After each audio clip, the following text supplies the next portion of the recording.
any media campaigns that she might not be ready for. So we've got fingers crossed on that. We've also got the North and South Island reclassification work underway.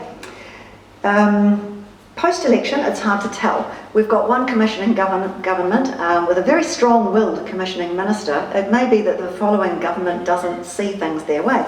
But of course we have the Remarkables conservation area is up for reclassification.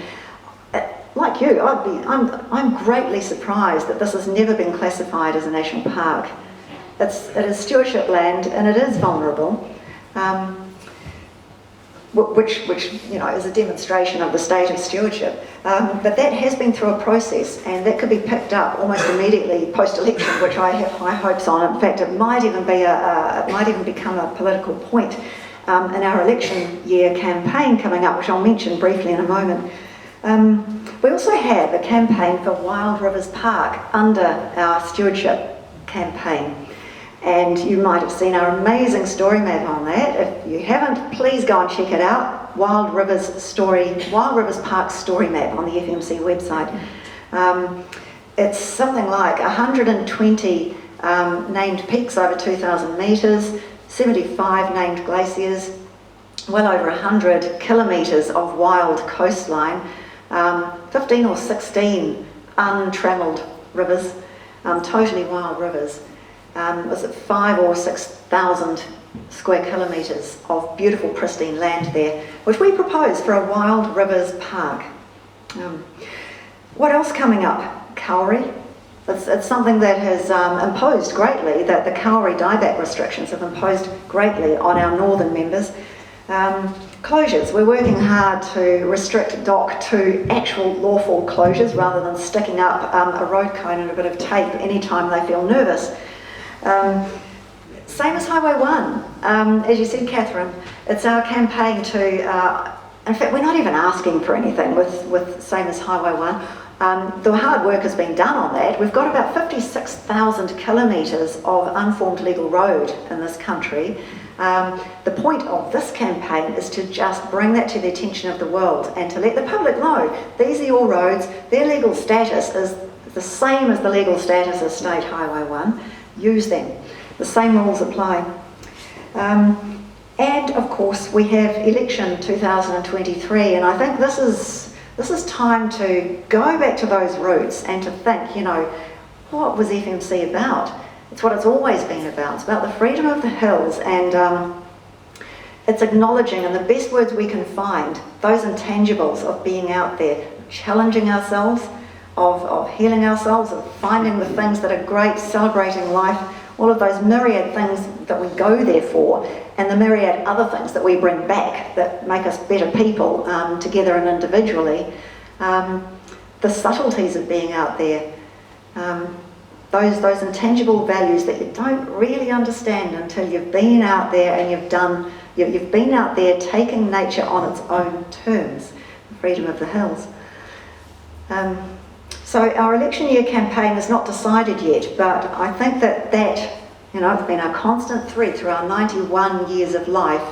I think to elevate that, it's something that the New Zealand public and recreationists will be able to focus on and recognise, I think. Anyway, I think I have about 10 minutes left, or thereabouts, on my reckoning. Are there any questions out there, please? I don't mind how curly they are. Oh, yes, sir. With the Fiordland National Park, do you see a time when they'll actually stop any actual helicopter landings in the park, anywhere in the park? The Ngapuna issue was resolved. Doc was kind of taking the mickey there, running a research program. So that didn't look too good to the Ombudsman, and that was sorted out. Unfortunately, there are quite a few places where, or at least helicopter trips are allowed in vast numbers, and that's in the plan. It's just when the plan was written, those numbers were never thought of. But the plan rewrite is overdue. Yeah, so I am hoping that there will be a plan review initiated soon. Because the reason I asked is that because of helicopters, the only chance a group was had to do a 29-day journey in Fiordland without any other support other than being dropped off at a landing site and being picked up at the bottom of the South Island. That was about 1981. And then I also had another trip down there again for 19 days that finished up out at the West Cape, same team. Now, we talked about this and the quietness and the open spaces and everything. Every now and then you heard a plane go over it. And it created a discussion amongst us because, oh, we've been disturbed in this beautiful countryside by a plane flying over or a helicopter. My argument was, why do we shut up the beautiful part of New Zealand solely for just people who are fit enough to walk in?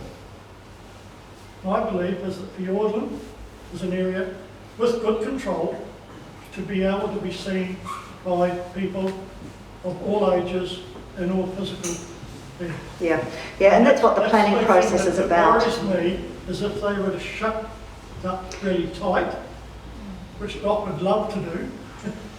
Yeah. I know but all of New Zealand was once, in fact, not that long ago, just 700 years ago, all of New Zealand was as pristine as a national park. And we, as a species, have done a jolly good job of ruining about 2/3 of it in that very short time, and with very few of us humans actually doing it. So we do need to look after those bits that are left. And just on I know that there is an argument for allowing, everybody to have these experiences. I don't know. I just don't know if that one stacks up perfectly.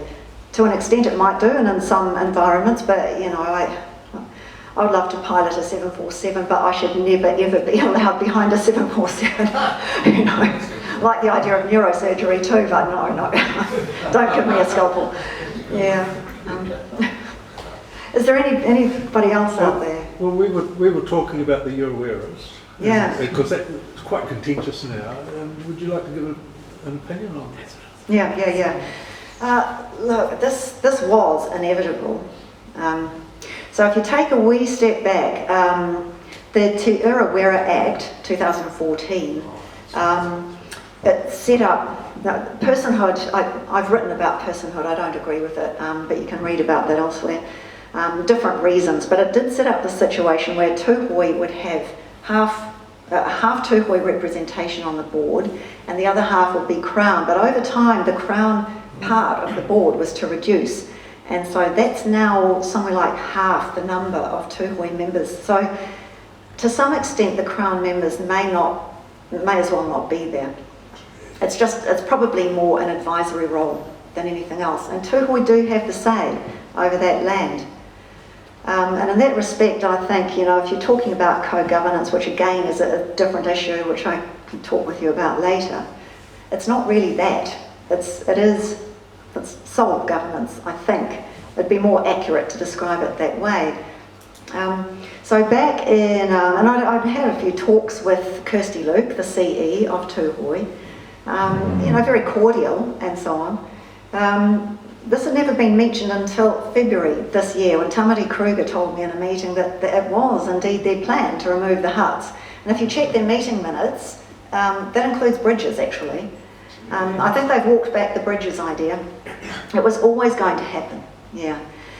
I do see it as a loss. I see it as a loss of cheap, really affordable basic huts for all New Zealanders to use. The loss of the network is devastating, because it's not simply a network for recreation, it's a network to support biodiversity. But it is what it is. They're able to do this. The huts were Crown, or they are. The remaining ones are Crown assets, but of course DOC was not allowed in to work on them or to take them away. So this is where we've landed. There are very few left. There is a handful, I think 5 historic huts, which Tūhoe has offered to other groups to take out. And the Whakatane Museum is going to take one of them. The future of the others is not settled yet. As far as FMC's response goes to all of this, we've got a few tactical things to clean up, I think. And if I'm being really frank, they are that our clubs. We're a disposable income thing. You know, we need to be true to our kaupapa. So we're going to have to restate that and just make sure that our clubs understand that. There is, I think, a tactical thing to be cleaned up a bit with Tūhoe, because FMC has aligned itself with some parts of Tūhoe and not others. And again, you know, people can apologise. We also need to be quite careful, and we can restate this and we can get things sorted out, but this is the idea that rat infestation and dereliction constitute justification for hut removal. They never do. You know, I was just talking with Jeff about dog kennel. Yeah, it's a terrible place. But it's still better than no hut on a really grotty day. Yeah. So look, that's where we're at, and that's an honest assessment of everything. But we were never going to be able to stop the removal of those huts. It's now for us to step in and help as far as possible. What comes next be good for our community. Yeah. Are there any other questions? Oh, yes. I'd just like to speak to the helicopter comment. Having just walked Paparoa Track, the first day and some of the second, there were an awful lot of helicopter flights overhead. But I reached a point where I read a notice, and they were actually doing pre-seeding of pest control bait. Yeah. So my point being is that not all helicopters are to drop people off, they're actually there to do conservation work. And if the legislation was tightened too much, you sort of have to be careful not to be counterproductive. Yeah, that's quite right. Look, we do know a bit about that. You might remember that we joined up with Forest and Bird a couple of years ago to take Doc to the High Court on this. And what we got out with was an affirmation. It just said, well, it's a quiet park in terms of landings, but of course they can do overflights to